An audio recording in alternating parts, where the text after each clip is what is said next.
प्रिय मित्रों, नमस्कार। कामाख्या ज्योतिष ज्ञान में आप सबों का स्वागत है। आज वास्तु से संबंधित हम चर्चा करेंगे। चर्चा का मुख्य विषय होगा कि जिस घर में हम रहते हैं उस घर का वास्तु किस प्रकार से है। तो सबसे पहला चीज देखते हैं कि हमारे घर का रसोई घर किस स्थान पर, किस कोण में है। हमारे घर में पूजा का स्थान यानी देव स्थान किस कोण में है। हमारे घर के जो सबसे श्रेष्ठ व्यक्ति होते हैं उनका निवास स्थान किस कमरे में है। हमारे घर के अंदर हमारा टॉयलेट किस स्थान में है। शौचालय आदि क्रिया में हम किस दिशा में मुंह करके बैठते हैं। इस चीज की जानकारी के ऊपर हम आज प्रकाश डालेंगे। सबसे बड़ी बात है कि घर बना करके वास्तु दिखाना और उस वास्तु से संबंधित दोष गुण निकालना घर वाले को भी बहुत कष्ट होता है और जो ज्योतिषी जो वास्तुविद हैं उनको भी बताने में बहुत कठिनाई होती है कि इतने सुंदर घर बने हैं और इसका तोड़ फाड़ हम कैसे करके इसको हम ठीक करें। ऐसा संभवतः होता नहीं है। यानी मानिए कि अगर शरीर के अंदर कोई बीमारी हो गई है, उसका इलाज डॉक्टर जब तक हमारे ब्लड का टेस्ट कराता नहीं है तब तक उस ग्रुप का ही मेडिसिन देकर मुझे स्वस्थ करता है। अब तो घर है। अब मान लीजिए कि आपके घर में जिस स्थान पर भोजन बनना चाहिए वहां आप देवता का स्थान रख दिए हैं। जहां देवता का स्थान रखना चाहिए वहां पर रूम बना दिए हैं रहने के लिए। तो ये नाना तरह का कष्ट जो है आप स्वयं को पाल कर रखे हुए हैं। कहते हैं कि गुरुजी सब काम करते हैं, मुझे अपना भाग्य साथ देता नहीं है, मुझे बहुत आर्थिक कठिनाई है, मेरे व्यापार में उन्नति नहीं हो रही है, आखिर क्या कारण है। तो सबसे पहला अगर कोई विद्वान पंडित है तो कहता है कि आप अपनी कुंडली को दिखावें।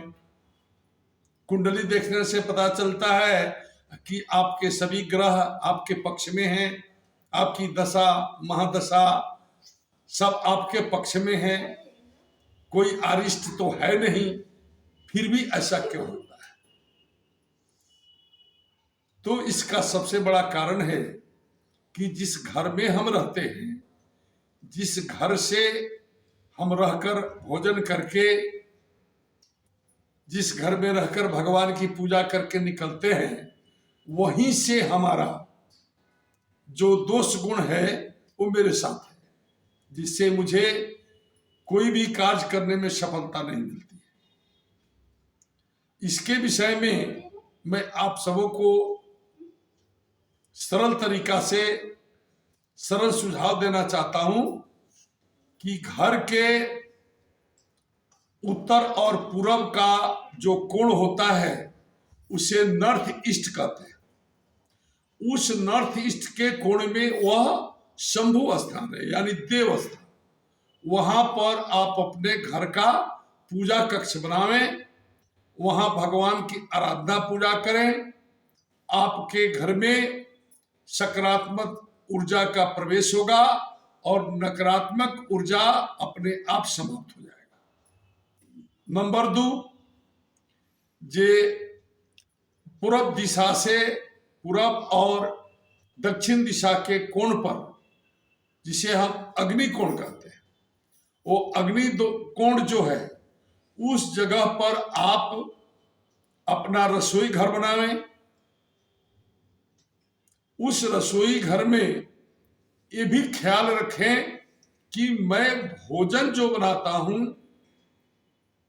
वह मेरा फेस जो है, मेरा दिशा जो है वह मेरा मुख पूरब दिशा के तरफ होना चाहिए। और भोजन बनाते समय भगवान से यही कहना कि हे भगवान, हम जो भोजन बनाते हैं इस भोजन को ग्रहण कर मेरा सब परिवार सुखी शांति से रहे, सब परिवार में सुमति रहे, ऐसा मन में कामना करते हुए भोजन कर खाते हैं, तभी मेरे परिवार में सुख समृद्धि शांति का निवास होता है। घर में नैऋत्य कोण यानी दक्षिण और पश्चिम का कोण जो होता है, जिसे हम नैऋत्य कोण कहते हैं, उस नैऋत्य कोण में घर का मुखिया अगर निवास करता है तो उस परिवार के उनसे जितने कनिष्ठ छोटे भाई हैं, बहन है, बेटा है, उस सभी पर उनका अधिकार समान रूप से रहेगा और उनके हर बात को सब परिवार मानना शुरू करेगा। क्योंकि वहां पर घर के मुखिया को रहने से घर का वेट बढ़ता है, क्योंकि सबसे हल्का कोण नैऋत्य कोण ही होता है।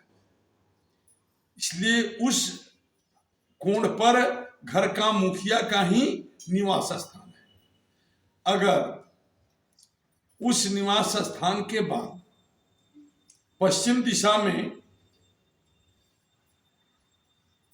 अगर जो भवन है उसको हम पूर्व दिशा में उसका मुख हो, उसमें अगर बच्चे बैठकर अध्ययन करें तो वो काफी उनकी स्मरण शक्ति अच्छी होगी और विद्या अध्ययन में काफी सफलता को प्राप्त करेंगे।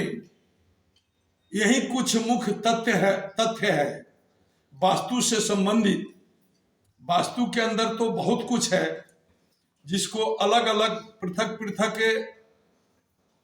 जाना जा सकता है, और उसके लिए मैं अगले अपने वीडियो में आप लोगों के प्रश्न करने पर उसका सुझाव लेकर आऊंगा। तब तक मैं आप सबों से प्रणाम, धन्यवाद।